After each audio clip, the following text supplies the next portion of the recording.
The morning began like any other for most of the world.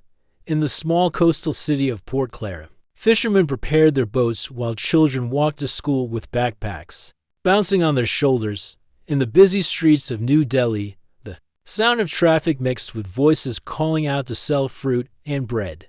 Across the world, life followed its usual rhythm until the sky changed. At first, it was nothing more than a strange glint above the Pacific Ocean. A fisherman named Ravi noticed it as he mended his net on the pier. It looked like a star, but the sun was already shining bright and no star could be seen at that hour. The glint grew brighter, as if a piece of the sky had been polished to a mirror. Curious, Ravi shaded his eyes with his hand. Within minutes, others along the shore noticed it too. Phones were raised, cameras clicked, and voices grew louder. What had been a distant speck now spread into a great silver shape. Its surface reflected the sunlight so strongly that some people had to turn away. Then it moved slow and steady toward the clouds. There was no roar of engines, no trail of smoke. It glided silently, larger than any ship humanity had ever built.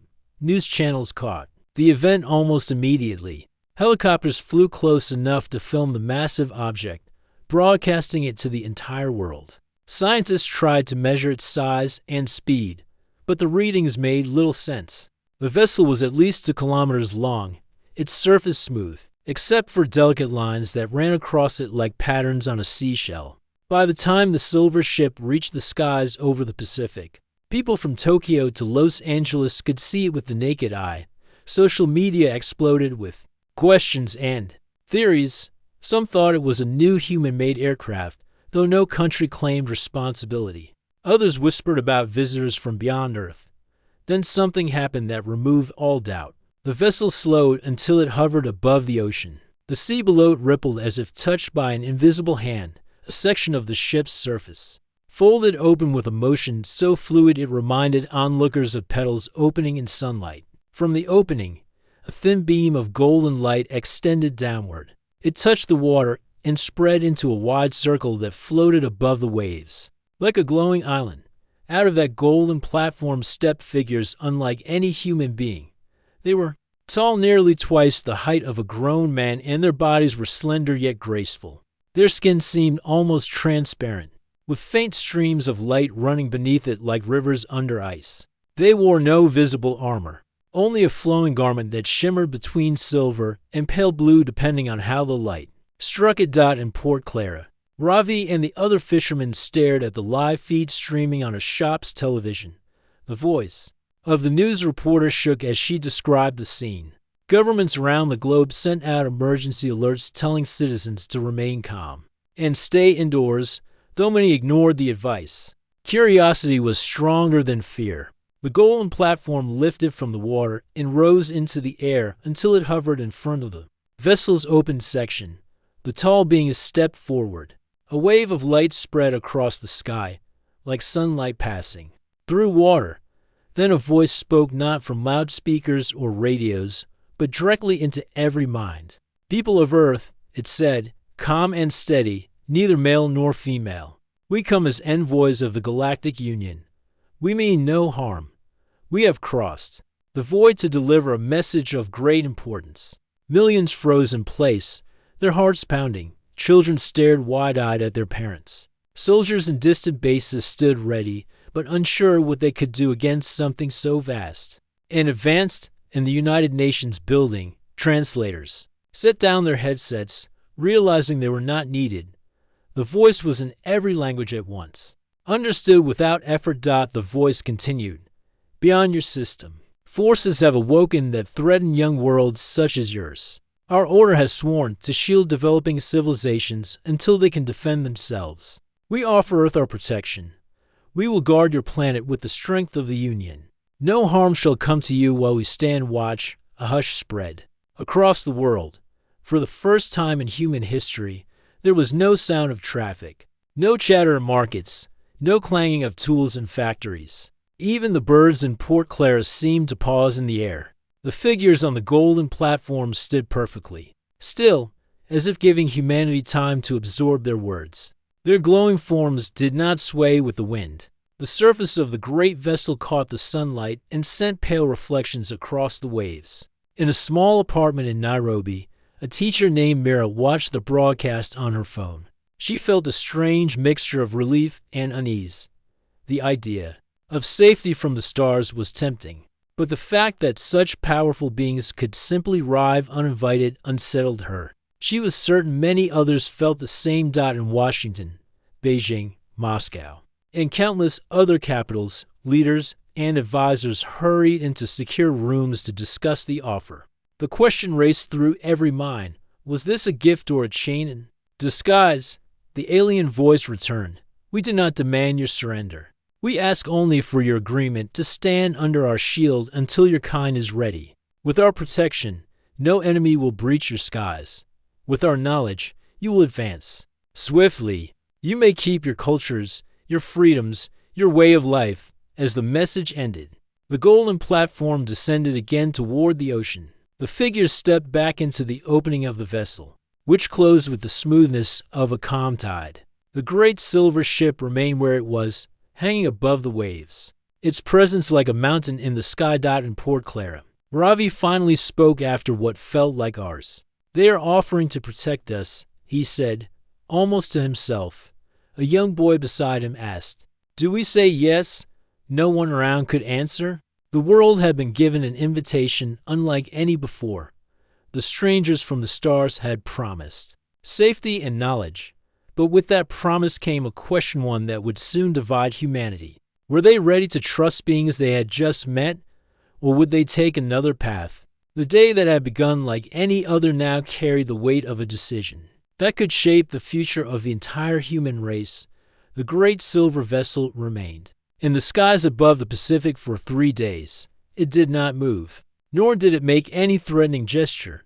At night, its surface glowed softly, casting a pale light over the waves below. Ships from many nations circled at a safe distance, their crews watching the silent visitor with a mixture of fear and wonder. On the second morning, the vessel opened again. This time the golden platform rose higher into the sky, large enough now to hold not just the alien envoys, but a series of tall crystal pillars. They shimmered as though filled with liquid light. The sight drew millions of eyes from every corner of the world.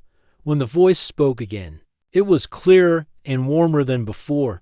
People of Earth, we thank you for hearing our message. Today, we tell you more of our offer, so you may decide with full understanding.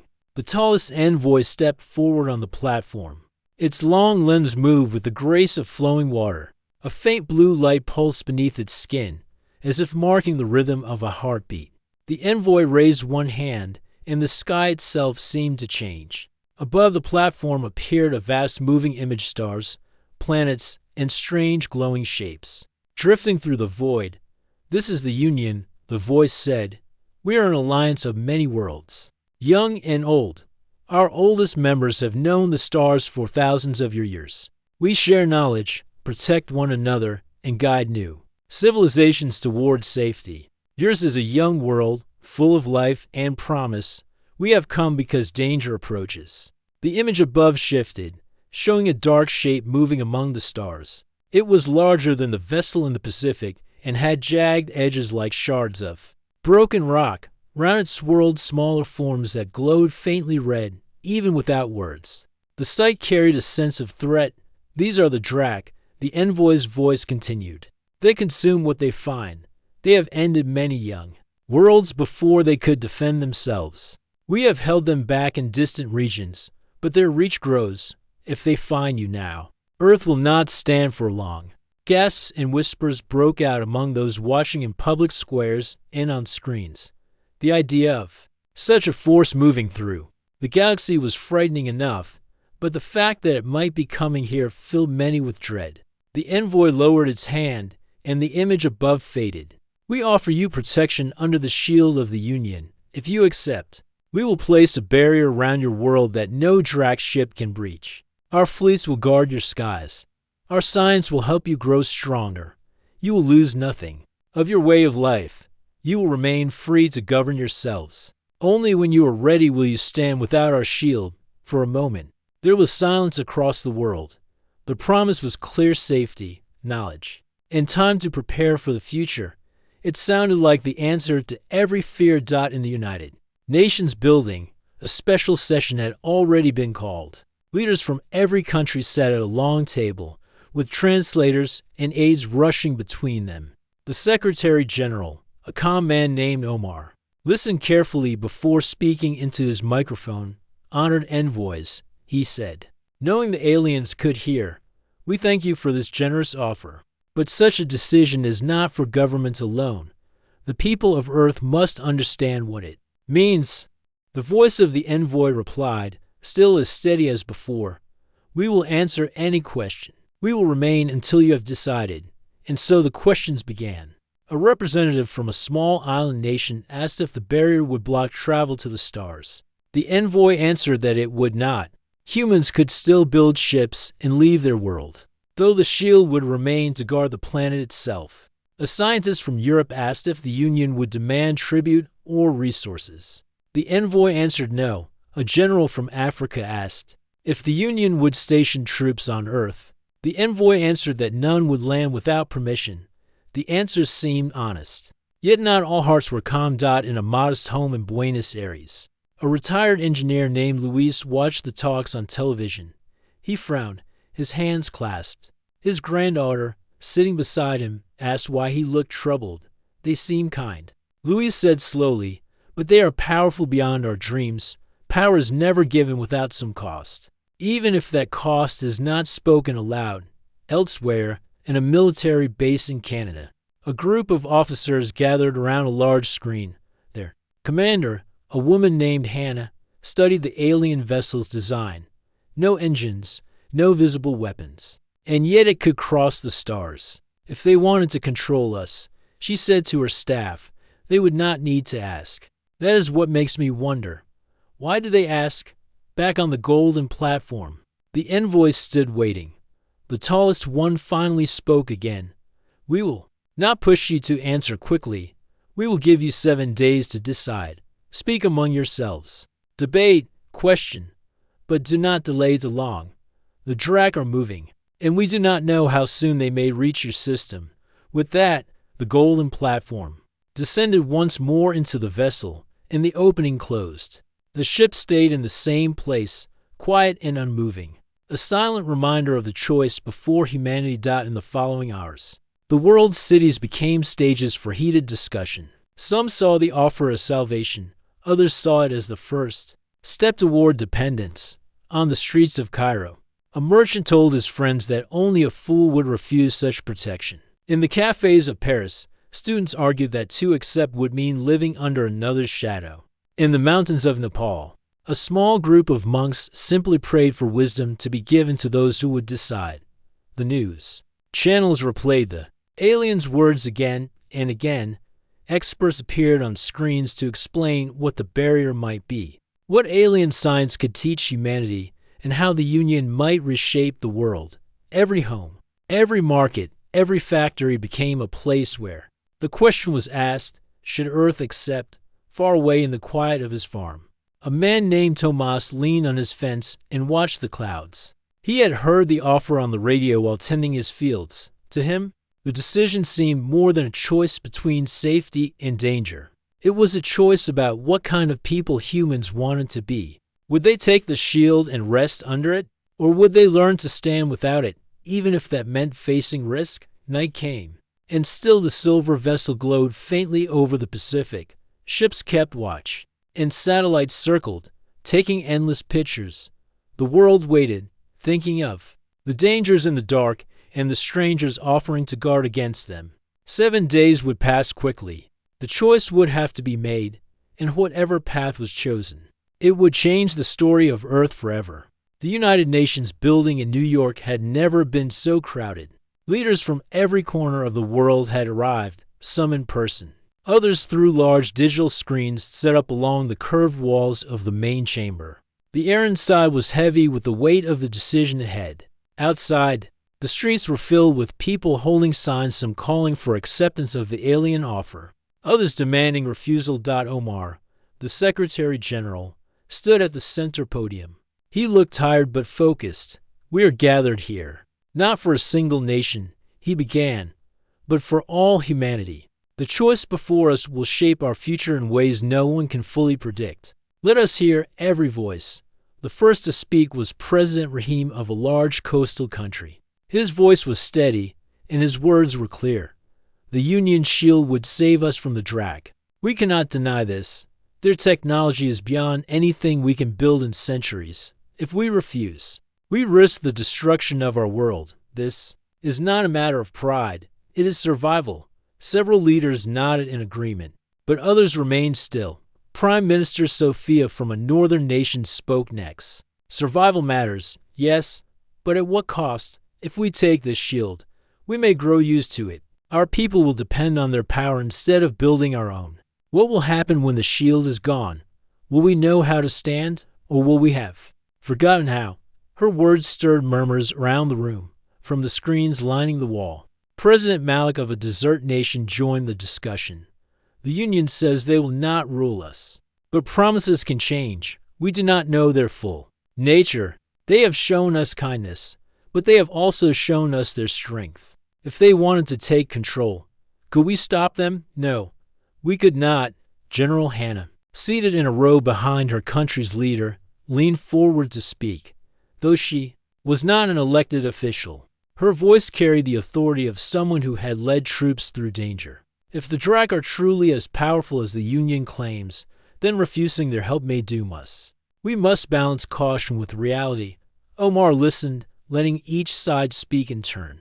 Economists spoke of the growth alien knowledge could bring.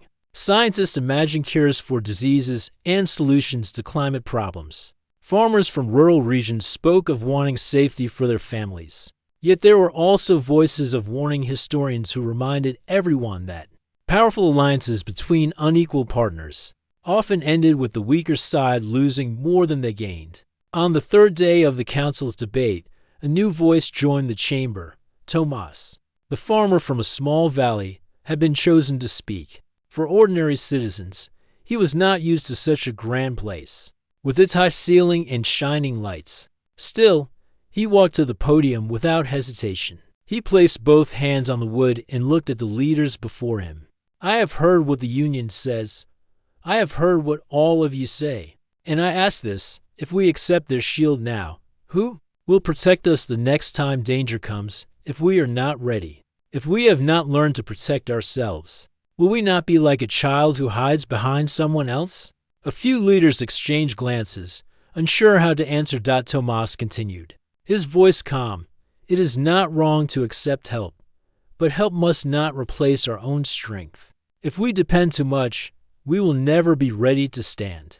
I do not know if the Drak will come soon or in many years, but I know this: if we trust only in their shield, we may forget how to build our own. Silence filled the chamber for several moments after he stepped back. His words did not decide the matter, but they added weight to the side of caution. By the fifth day, the debate had grown sharper. Some leaders accused others of being reckless for even considering refusal.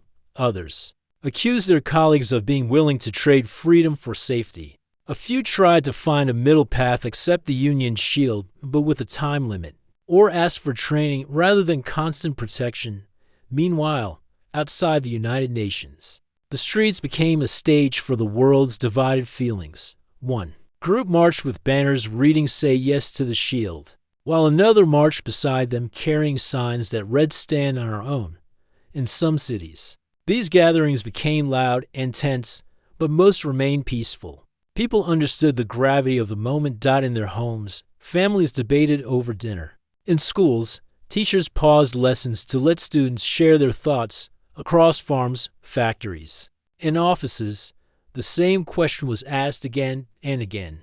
Which is the braver choice, to accept protection or to face the threat ourselves? Late on the sixth day, Omar gathered the council for one final round of discussion. We have heard all arguments, he said. We must now prepare to give the Union our answer. Whatever we decide, it must be clear, and it must be made with one voice. President Rahim spoke once more. If we refuse and the Drak destroy us, there will be no freedom left to defend. I cannot accept that risk. Prime Minister Sophia replied. If we accept and lose our independence, Then we will live safe but no longer free. That is not a life worth having. Tomas, seated at the back, watched them. He knew the choice would not please everyone. No choice ever did. But he also knew that this was a moment that would be remembered for centuries. The night before the final vote, the council members stayed in the chamber until the early hours. Speaking in smaller groups, some walked the halls in silence, others stood at the windows, looking out at the city lights below. Beyond those lights, far to the west, the great silver vessel still hung in the sky above the Pacific, a quiet giant waiting for the answer. When the sun rose on the seventh day, the council gathered once more. Omar looked around the room, his expression unreadable. "We will vote," he said simply. "Each nation has one voice. The decision will be final." The chamber grew quiet, one by one. The votes were cast. No one spoke as the numbers appeared. On the large screen at the front, when the last vote was counted, Omar looked at the total. His face did not change, but his eyes seemed to hold the weight of the choice. "We have decided," he said. "We will send our answer to the Union." The leaders sat back in their chairs. Some looked relieved, others troubled. No matter what had been chosen, the world had crossed a line. There was no going back to the time before the silver vessel had appeared far above the ocean. The alien envoys would soon hear Earth's decision, and whatever the result, the galaxy would never see humanity in quite the same way again. The great silver vessel opened once more, just as it had on the first day. The golden platform rose from within, carrying the tall envoys toward the bright midday sky. Around the world, people stopped whatever they were doing to watch. In cities and villages, on farms and in factories, every screen was filled with the same image beings of light standing above the ocean, waiting for humanity's answer. In the United Nations chamber, the council members were gathered, their decision ready. Omar, the Secretary General, stepped forward. His voice was calm, though the weight of the moment showed in his steady gaze. "Honored envoys of the Union," he began, "we thank you for your patience. We have listened to your offer, we have debated among ourselves, and we are ready to speak. But before we give our answer, one of our citizens has a question." The alien leader tilted its head, the faint blue light within its body shifting in slow waves. "A question before the answer is given," the voice said, reaching every mind across the world. "We will hear it." Omar turned toward Tomas, who sat quietly among the representatives. The farmer rose from his seat, his simple jacket and worn shoes a clear contrast to the fine suits around him. He walked to the podium, his steps unhurried, and looked up at the envoys floating high above. "My name is Tomas," he said. "I am not a soldier or a scientist or a leader. I work the soil and raise food for my neighbors. I thank you for coming here and for wanting to protect us. But I have something I must understand." The alien leader remained still, the golden platform glimmering beneath its feet. "If you protect us now," Tomas said, "what happens the next time danger comes? Will we still know how to stand on our own? Or will we always need someone else to save us?" There was no sound in the chamber. The question hung in the air, simple yet heavy.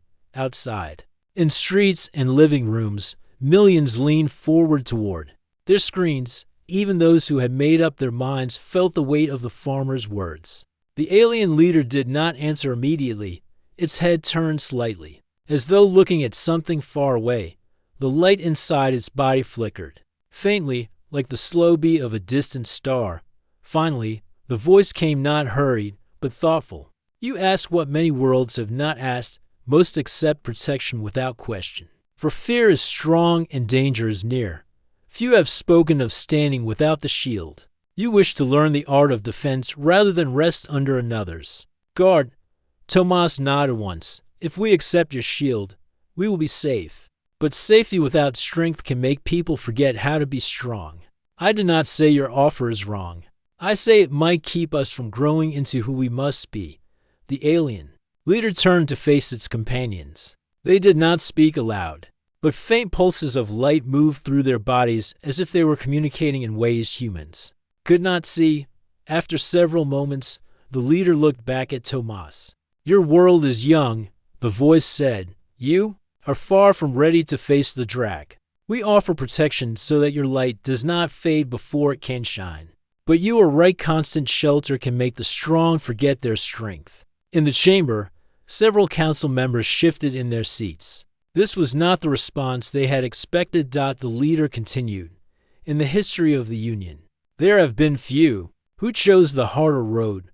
Those who did often suffered more in the short years. Yet when the next storm came, they stood without our shield, and they did not fall. Tomas's eyes met the alien's glowing gaze. Then let us learn to stand. Trade with us. Share knowledge with us. Teach us if you will, but do not keep us behind your wall. The leader's light dimmed slightly, then flared again. This is not the path we came expecting you to choose. It will surprise many beyond your skies. Omar stepped forward once more, his voice carrying both respect and finality. You have heard the heart of our decision. We are grateful for your concern, and we welcome friendship, exchange, and cooperation. But we will not accept the shield. We choose to face the risk so that we may grow strong enough to protect ourselves. For a long moment, the alien leader said nothing. The golden platform hovered, and the waves below shimmered in its glow.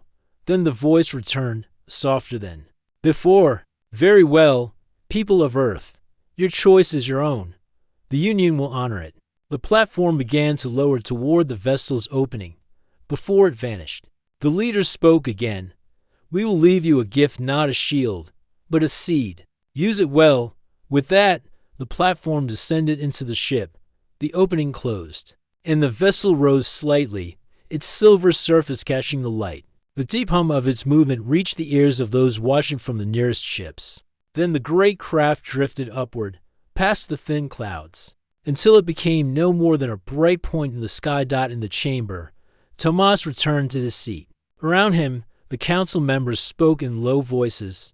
Some looked uneasy, others inspired. Outside, the news spread across the globe within minutes. People reacted with a mix of pride and worry. Many were proud that humanity had chosen to stand on its own. Yet others feared what dangers might come without the shield. In Port Clara, Ravi the fisherman listened to the report on the radio. While repairing his net, he smiled faintly to himself. We'll just have to learn to fight like the sea fights the storm, he said. That night, as the last glow of the vessel faded from the upper atmosphere, a small object entered Earth's orbit. It was a crystal sphere, no larger than a child's ball, and it drifted gently until it settled into a slow path above the planet. Scientists soon learned that it held vast libraries of alien history, science, and art. The seed the envoy had spoken of. It was not protection. It was not safety. It was knowledge. And with that, the Union was gone, leaving behind a young world with a harder road ahead, but a road it would walk by its own choice. The morning after the alien vessel left the Pacific skies, the world woke to a strange quiet. There was no longer a giant silver shape hovering above the ocean, but everyone could still feel its absence in the same way a person feels when a long shadow suddenly disappears. The alien envoys had left their gift, the crystal sphere, now floating high above Earth, but the decision of the Council still had to be spoken in one clear voice. In the United Nations chamber, the representatives returned to their seats. This time there was no debate, no interruptions. The choice had already been made in the final vote. What remained was to send the official message to the Galactic Union. Omar, the Secretary General, stood at the center podium. He looked around the curved hall, making eye contact with as many faces as he could. We have spoken with the envoys. We have weighed our options. We have listened to the people we serve. The decision is clear. We will remain independent. We will accept friendship. We will accept knowledge. But we will not live under the shield. There was no applause, only a steady silence as everyone took in the finality of the words. The statement would be broadcast across the world and, more importantly, transmitted into the deep channels of space where the Union could hear. Across the table, Prime Minister Sophia sat with her hands folded.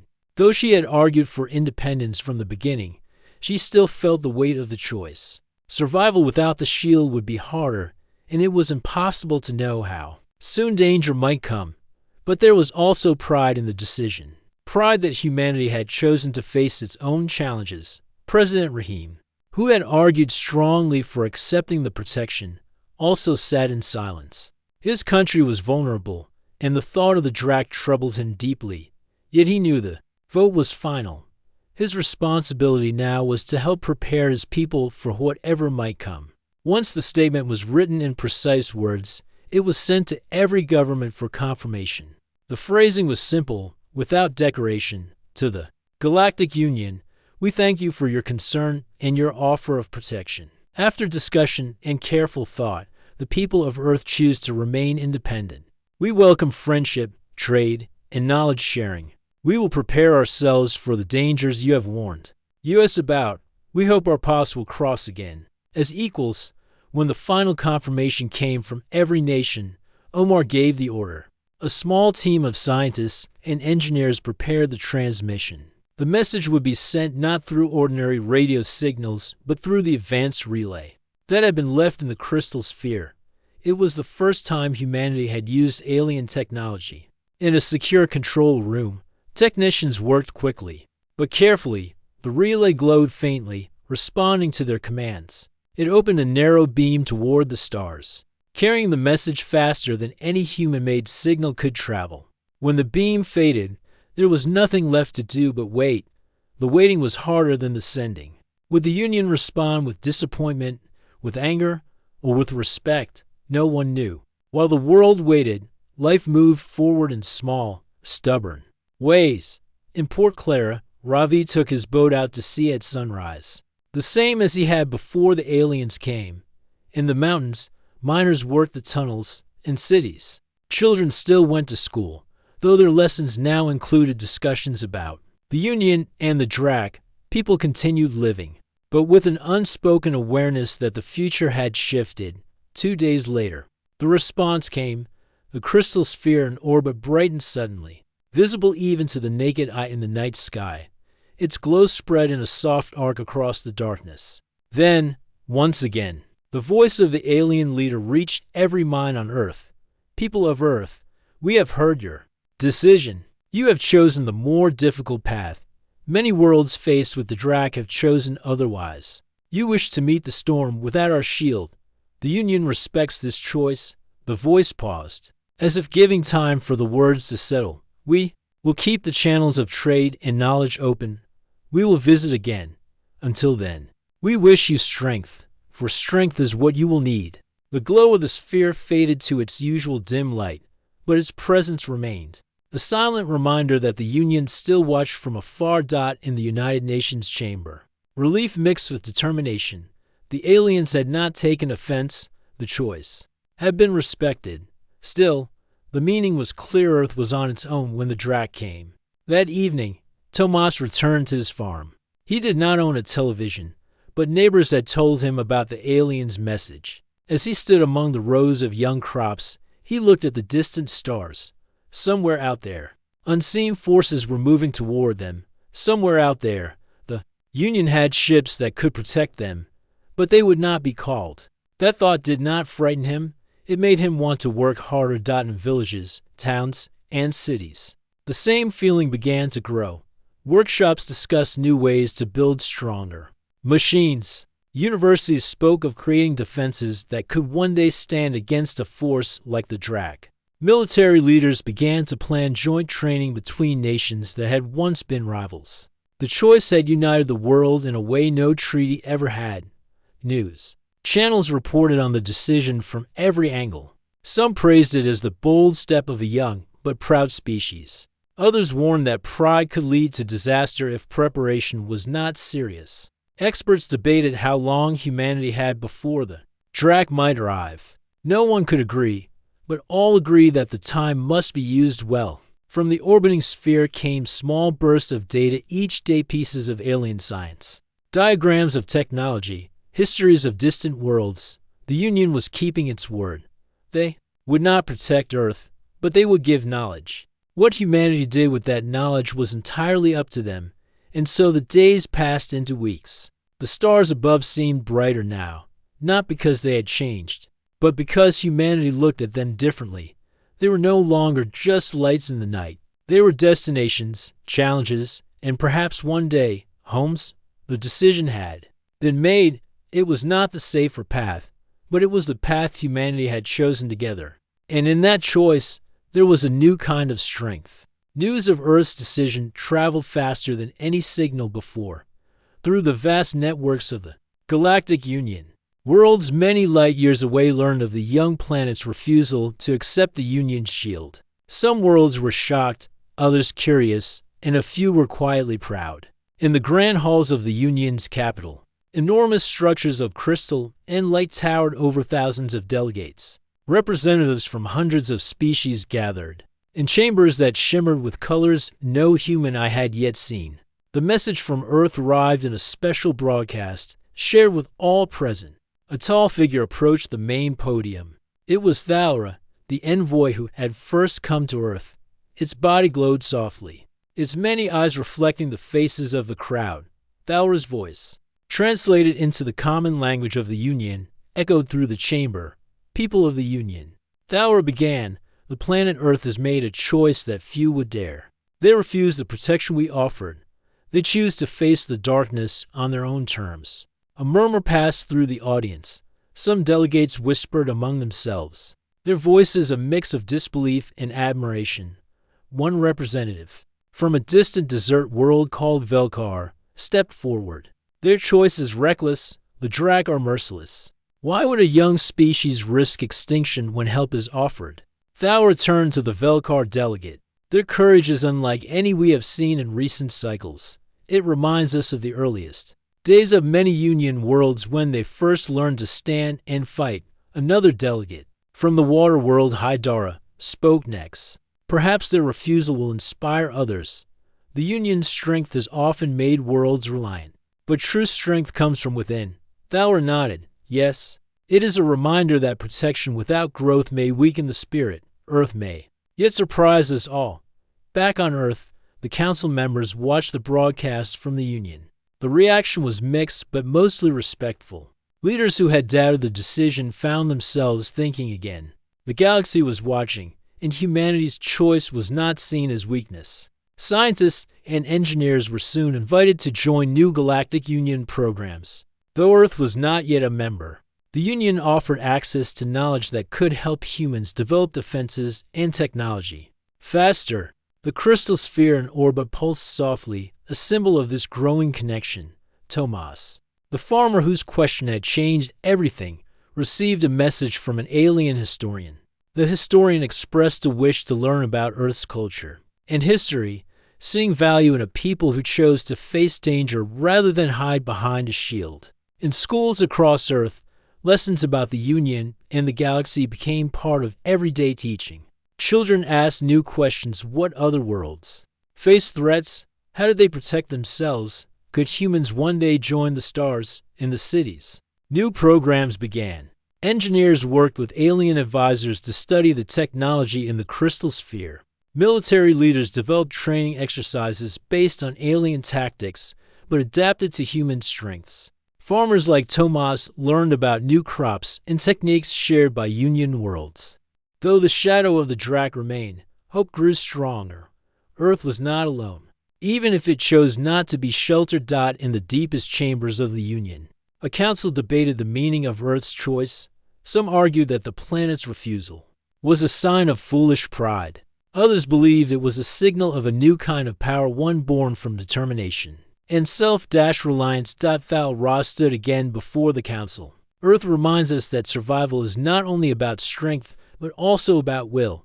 If they succeed, they will become a beacon for many worlds still hidden behind their own fears. And so, the galaxy watched, some prepared for the coming storm. Others studied Earth's growing strength with interest. Across distant stars, stories were told of a small blue planet that refused to be protected, choosing instead to grow brave in the face of darkness. On Earth, Tomas looked up at the night sky, the stars shining bright and clear. The galaxy was no longer a distant dream. It was a challenge, a promise, and a future waiting to be shaped by human hands. The stars above Earth had never seemed so close. The night sky shone with endless possibilities and unseen dangers. But humanity no longer looked at the sky with fear. They looked with determination. After the decision to refuse the Galactic Union's shield, Earth had changed. The crystal sphere in orbit continued to send streams of knowledge. Scientists, engineers, and leaders from every country worked together as never before. Old rivalries faded as the need to prepare united the world. In the great cities, new research centers rose, mixing human creativity with alien technology. Machines hummed day and night. Powered by clean energy learned from the Union, experts studied the history of other worlds. Learning how they faced dangers like the Drac, they adapted ideas but never forgot human ways. Simple, practical, and bold, military leaders organized new forces. Soldiers trained with weapons and strategies shared by the Union, but shaped by human grit and spirit. They learned teamwork that crossed borders and cultures. No longer would defense be a burden for only a few countries. Earth's safety became the responsibility of all. Tomas, once a farmer, now helped lead a community project to develop sustainable food sources for the growing population. He believed that strength did not come only from weapons or machines, but from the land and people working together. His fields flourished with new crops adapted from alien seeds, feeding hundreds. One evening, Tomas stood with Omar and Sofia on a hill overlooking the capital. The city lights flickered below like stars fallen to earth. They spoke quietly, watching the stars above. "We chose the hard path," Omar said, "but I see now it was the right one. We are building not just defenses but a future." Sofia nodded. The galaxy expected us to accept help and hide behind a shield. Instead, we will stand and fight when the time comes. That will make us stronger, not weaker. Tomas smiled. And we are not alone. The Union has not abandoned us. They share knowledge, visit sometimes, and watch. They respect our choice. That respect is a beginning. Far from Earth, the Union's great ships moved slowly through the stars. They carried scholars, warriors, and diplomats. Some were eager to see how humanity's story would unfold. Others were cautious, remembering the many young worlds lost to fear or pride. Back on Earth, the first signs of the Drac appeared. Strange shadows flickered beyond the outer planets. Signals warned of ships moving through the dark spaces between stars. Creatures hungry for conquest and destruction. But humanity was ready. The new defense systems hummed to life. Satellites and stations working as one. Soldiers trained together. Scientists monitored every change. And farmers prepared the food that would sustain the people through the hardest times. In the skies above the Pacific, a new vessel lifted off a ship built on Earth, but with lessons learned from the stars. Its crew was a mix of every culture, every nation, united by a single purpose: to protect their home and prove that Earth's choice was more than courage. It was wisdom. Tomas watched the ship disappear into the horizon, his heart steady. "We will face the darkness," he said softly, "but we will do it as ourselves, not under a shield, but with open eyes and strong hands." The galaxy had offered protection, but humanity had answered with something greater, a promise to stand tall and grow strong. This was not the story of a world saved by others. It was the story of a world that saved itself, and in that choice, Earth became a light shining in the darkness, a true testament to the strength of humanity.